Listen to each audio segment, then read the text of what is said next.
నువ్వు వాడుకో, నీ యాప్ని నువ్వు వాడుకో అని చెప్పి అన్ని యాక్సెస్ ఇచ్చేసిన తర్వాత అది యాక్సెస్ చేస్తూనే ఉంటుంది దానిపైన. కాబట్టి ఏదైనా మనకు వస్తున్నప్పుడు మనము ఆచి తూచి, especially phones, especially internet use చేస్తున్న ప్రతి వాళ్ళందరూ కూడా చాలా జాగ్రత్తగా ఉండాలి. మనము మొత్తం ఖరాబ్ అయిపోయి మన చచ్చిపోయే సిచ్యువేషన్ వచ్చేంత వరకు తెలియదు మనం ట్రాఫికింగ్ అయినవని. చాలామంది మీకు ఎగ్జాంపుల్ చూడవచ్చు. ఈ మధ్య అప్పులు యాప్లు బాగా వస్తున్నాయి. అప్పించినప్పుడు దెబ్బ బాగానే వస్తున్నారు, వసూలు చేసినప్పుడు కన్నా తిప్పలు పెట్టి ఎన్నో ఇబ్బందులు పెట్టి లాస్ట్ వాడు సూసైడ్ చేసుకునే దాకా తీసుకొస్తుంది. అది వన్ టైప్ ఆఫ్ ట్రాఫికింగ్. ఇంకొక రకమైన ట్రాఫికింగ్, ఫస్ట్ చార్జ్ చేస్తారు, హాయ్ హలో హవారీ అని చెప్తారు. ఫస్ట్ ఆయన డబ్బులు ఇస్తాడు, 150 రూపాయలు, 200 రూపాయలు, 300 రూపాయలు, ఆ యాప్ ఆయన డబ్బులు ఇస్తాడు. కానీ తర్వాత నీకంటే తీసుకోవడం జరుగుతూ ఉంటుంది. అది నువ్వు గమనించరు. నాకు వచ్చినా కదా 150 రూపాయలు, ఓకే నేను జరిగింది, ఇది నిజమే ఉంది అనుకుంటారు. తర్వాత నీ డబ్బులు పోతున్న విషయం నీకు తెలియదు. మొత్తం జీరో అయిందాక, అకౌంట్ జీరో అయిందాక నీకు తెలియదు. మీరు బ్యాంకు రెగ్యులర్గా పోయే వాళ్ళు తెలుసుంటుంది. బ్యాంకు మన డబ్బులు వేస్తాను తీస్తాను రెగ్యులర్గా పోయే వాళ్ళకి బాగా తెలుసుంటుంది. మనం ఎప్పుడైనా పోతున్న సందర్భంలో బ్యాంక్కి ఒకరో ఇద్దరు వచ్చుంటారు, సార్ నా డబ్బులు పోయినా సార్, డబ్బులు పోయినా ఎట్లా పోయినా మనం ఎంక్వైరీ చూస్తే మనం పోమని పోయి చూసుకో, మీ అబ్బాయి గేమ్ ఏదో ఆడుంటాడు, లేకపోతే వీడియోస్ ఏదో చూస్తుంటాడు, డబ్బులు పోయినప్పుడు ఇది ఈ విధంగా యూపీఐ ద్వారా ట్రాన్సాక్షన్ అయిపోయినాయి పోంటాడు. ఆమెకు తెలియదు డబ్బులు ఈ అకౌంట్లో పోయిందాక జీరో అయిందాక తెలియదు.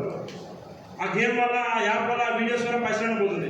సో ఇలాంటి రకమైన ట్రాఫికింగ్ అనేది జరుగుతూ ఉంటుంది. సో అవన్నీ అవేర్ అయ్యి మనము జాగ్రత్త పడాలి అన్న విషయాన్ని మనం తెలుసుకోవడం జరుగుతుంది. అయితే మోడ్ ఆఫ్ ఆపరేటివ్స్, ఈ ట్రాఫికింగ్ అనేది ఎందుకు జరుగుతూ ఉంటుంది, ఎవరెవరికి జరుగుతూ ఉంటుంది, ఎలాంటి ఆశ జరుగుతూ ఉంటుంది అనేది కూడా మనం తెలుసుకోవాలి. దీంట్లో చూసుకున్నట్లయితే ఫస్ట్ మీరు అందరూ చాలా కరెక్ట్గా చెప్పారు, జాబ్ ఆఫర్స్ ఎక్కువ. ఇప్పుడు ప్రజెంట్ సిచ్యువేషన్లో మన ఇండియాలో ఉన్నటువంటి మెయిన్ ప్రాబ్లం ఏంటి, అన్ఎంప్లాయ్మెంట్. 8 లక్షల మంది 10 లక్షల మంది ఎంప్లాయ్మెంట్ లేకుండా ఉన్నారు. వాళ్ళందరూ వాళ్ళ కుటుంబాన్ని పోషించాలి, భార్య పిల్లల్ని పోషించాలి, అన్ని విషయాలలో కావాలి, అన్ని సమకూరాలంటే జాబ్ కావాలి. సో ఆ పేరుతో ఎక్కువ మోసాలు చేసేలాగా ఉంటుంది. మేనేజర్స్ ఈ మధ్య బాగా ట్రెండ్ అయిపోయింది. మేనేజర్స్ మీరు ఏమనుకోవచ్చు, రీసెంట్గా ఒక న్యూస్లో వచ్చింది ఒక ఇన్సిడెంట్. ఒక లేడీ 6 నెలల్లో 15 మందిని మ్యారేజ్ చేసుకుంది. మీరు చూసారా చూడలేదు? ఒక లేడీ 6 నెలల్లో 15 మందిని పెళ్లి చేసుకుంది. ఈయన పెళ్లి చేసుకోవడం, ఆయన కాకుండా డబ్బులన్నీ తీసుకోవడం, ఒక వారం రోజులు మంచిగా ఉండడం, అతను ఆయన ముడిపెట్టి మనం వేరే రాష్ట్రానికి పోవడం, మళ్ళీ అక్కడ పెళ్లి చేసుకోవడం, అక్కడ ఆయన డబ్బులను తీసుకోవడం, మళ్ళీ ఇంకో కారు పోవడం. అట్లా చేసుకున్న సందర్భంలో ఒక ఆయన మ్యారేజ్ చేసుకొని ఆయన కూడా ఇదే సిచ్యువేషన్ చేస్తున్నప్పుడు ఆయనకి ఎందుకో డౌట్ వచ్చి పోలీసులకి ఇన్ఫార్మ్ చేస్తే పోలీసులు వచ్చి ఈమెను ఎంక్వైరీ చేసి అప్పుడు నిజాలను పెట్టాలి. పోలీసులు ఎంక్వైరీ ఎట్లుందో తెలుసు కదా, ఆ రకంగా ఆమెను ఎంక్వైరీ చేస్తే అప్పుడు నేను ఒక్కనే కాదు ఇంకా 16 మందిని చేసినంటే పెద్ద ఆర్టికల్ వచ్చింది న్యూస్లలో, పేపర్లలో. సో ఆ మ్యారేజెస్ పేరుతో కూడా ట్రాఫికింగ్ అవుతుంది. లవ్ అండ్ ఎలోపండి తెలుసా, ఆడిపోవడం. కరెక్ట్, లవ్ అని చెప్తారు. ఫస్ట్ నేను పెళ్లి చేసుకుంటా, నీకు ఎందుకు, నీ జీవితాన్ని నేనే ఉంటా అని చెప్తారు. లాస్ట్కి వచ్చేసరికి అన్నీ తీసుకుని అమ్మాయి పెళ్లి చేసుకోరా బాబు అంటే నాకు పెళ్లి లేదు నువ్వు అని చెప్తారు. అప్పుడు కొన్ని ధర్నాలు కూడా జరుగుతాయి. నేను నన్ను మోసం చేసిండు, పెళ్లి చేసుకోవాలని టెంటేసి ధర్నాలు చేస్తుంటారు. అది ముందే తెలవాలి కదా. మనము మోసపోయినా తప్పు పడట్లేదు, మోసపోయినాం కానీ మోసపోయే ముందు మనం ఎవరై ఉండాలి కదా. ఎవరై ఉండే సిచ్యువేషన్ రాదు కదా.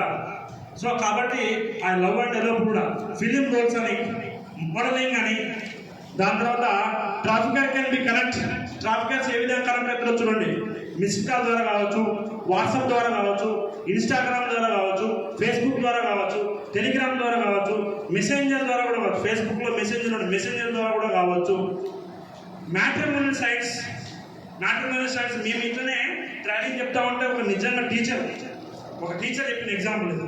నిన్న మొన్న జరిగిన ట్రైనింగ్లో టీచర్ అంటే ఫస్ట్ ఇదే మ్యాట్రిమోనియల్ టైంలో మా డాక్టర్కి మ్యారేజ్ చేద్దామని చూసుకొని మ్యాట్రిమోనియల్ సైట్లో పోతే వాళ్ళు ఒక లిస్ట్ ఇచ్చారంట. ఆ లిస్ట్లో ఎవరి పేరు అవుతుందో సరే వాళ్ళ ప్రొఫైల్ని బట్టి నచ్చిన వాళ్ళు ఉంటే క్లిక్ చేసి ఈయన సెలెక్ట్ చేసుకున్నారు. సెలెక్ట్ చేసుకున్న తర్వాత వాళ్ళకి ఫోన్ చేసి ఈయన డీటెయిల్స్ పంపండి అంటే, ఈయన డీటెయిల్స్ పంపాలంటే ఫస్ట్ మీరు కొంత అమౌంట్ మాకు పే చేయాల్సి వస్తుంది, పే చేస్తేనే మీకు కొన్ని అమౌంట్ ఇస్తామని చెప్పడం జరిగిందన్నమాట. చెప్పిన తర్వాత లేదు మేము అమౌంట్ ఏమి ఇవ్వము, మీరే ఫస్ట్ కనీసం కాంటాక్ట్ నెంబర్ అని ఇవ్వండి మేము మాట్లాడతామంటే కాంటాక్ట్ నెంబర్ ఇచ్చింది. కాంటాక్ట్ నెంబర్ ఇచ్చి హలో ఎవరు మాట్లాడేది మీరేనా పలానా వ్యక్తి అంటే అవునన్నా ఫోన్ కట్టేది, ఇన్ఫర్మేషన్ ఏం మాట్లాడలేదు. దాని తర్వాత వీళ్ళేం చేసి ఓకే పర్సన్తో మాట్లాడాం కదా ఇంక ఇచ్చుంటారులే అని చెప్పి కొంత అమౌంట్ అనేది ట్రాన్స్ఫర్ చేసింది. కొంత అమౌంట్ ట్రాన్స్ఫర్ చేసిన తర్వాత ఇదే నెంబర్ అని మీకు వాట్సాప్ నెంబర్ వచ్చింది, ఫోన్ మాట్లాడాల్సిన నెంబర్ వచ్చింది. ఆ ఫోన్ చేసి స్విచ్ ఆఫ్. ఆ ఫోన్ చేస్తే స్విచ్ ఆఫ్ అయిపోయింది, ఆ పైసలు పోయిన ఫోన్ అది కలవట్లేదు, ఈ నెంబర్ కలవట్లేదు, ఇక్కడ ఫ్రాడ్ అయిపోయినాను నాకు తెలిసిపోయింది. పైసలు పోయిన తర్వాత తెలిసిపోవడం జరిగింది. సో ఇట్లాగా matrimonial sites, job sites, dating sites, ఈ ఏ సైట్స్ అనేది మీకు తర్వాత క్లియర్గా ఆ పిక్చర్స్ రూపంలో కూడా మీకు ఇవ్వడం జరుగుతూ ఉంది. Today anyone with a mobile phone and internet access is a vulnerable. ఈ రోజుల్లో ఇంటర్నెట్ ఉన్న ప్రతి ఒక్కరు కూడా ఇలాంటి ట్రాఫికింగ్కి గురయ్యే వారే అని చెప్తున్నారు. మోడస్ ఆఫ్ ఆపరెండిస్ ఇన్ని రకాలుగా వాళ్ళు మోసం చేసే అవకాశం ఉంటుంది. అలాగే ఈ సెక్స్ ట్రాఫికింగ్ ఎక్కడ జరుగుతున్నారు? ఈ సెక్స్ వర్క్ అనేది ఏ ప్లేస్లలో జరుగుతుంది, ఎలాంటి ప్లేస్లలో జరుగుతుంది అంటే చూసుకున్నట్టయితే రెడ్ లైట్ ఏరియాస్లలో జరుగుతుంది, హోటల్స్లలో, రిసార్ట్లలో, అపార్ట్మెంట్లలో, హౌసెస్లలో, స్పాలలో, బ్యూటీ పార్లర్లో, వెహికల్స్లో, పార్క్స్లో, థియేటర్స్లో, లైవ్ స్ట్రీమింగ్లో కూడా జరుగుతుంది. లైవ్ స్ట్రీమింగ్ అంటే తెలుసా?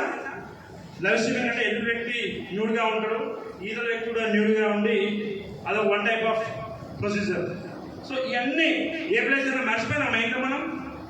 దాదాపు మనం జనరల్గా పోయే ప్లేస్లో అన్నింటిలో ప్రాస్టిట్యూషన్ జరిగే ప్లేస్లే అని ఈ ట్రాఫికింగ్లో, సెక్స్ ట్రాఫికింగ్లో చెప్పడం జరుగుతుంది. సో ఇవన్నీ ఏంటి? చైనా ట్రాఫికర్స్ కావచ్చు, దాని తర్వాత విక్టిమ్కి సంబంధించినవి కావచ్చు, ఆపరెంటిస్ కావచ్చు. ఇవన్నీ మనం ఎందుకు చెప్తున్నాం మీ అందరికీ?